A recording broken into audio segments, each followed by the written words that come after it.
আসসালামু আলাইকুম, শুভ দুপুরের শুভেচ্ছা। আশা করি সবাই ভালো আছেন। তো আজকে আমি দুপুরে কি রান্না করছি তা শেয়ার করার জন্য আপনাদের মাঝে চলে আসলাম।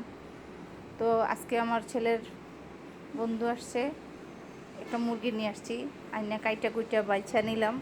তো কষাইয়া রান্না করতেছিলাম, তো মাঝখান দিয়ে এবার ওদেরকে নাস্তা দিতে হবে।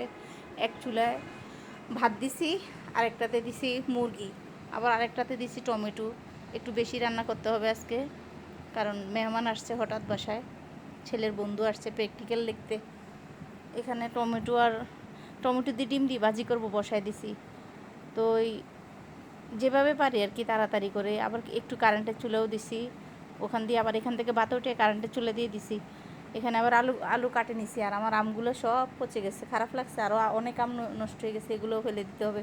দিক দিয়ে মুরগির পা ঠ্যাংগুলো রাখছি বাজবো। ভাত রান্না করে ঢেলে দিছি, আরও আগের অনেক ভাত আছে। মাঝখান দিয়ে আবার আইসা এদেরকে একটু নাস্তা দিলাম, যেহেতু সকালে চুটকি সেমে রান্না করছি, এটা দেখাইছিলাম। তো আমি রান্না করছি, রান্না পুরো ভিডিও নিতে পারি নাই। এখানে মুরগি দিয়ে আলু দিয়ে ঝোল করছি, আর আমডাল রান্না করছি, টমেটো দিয়ে ডিম ভাজি, আর এখানে হয়েছে মাছ দিয়ে আলু ভাজি।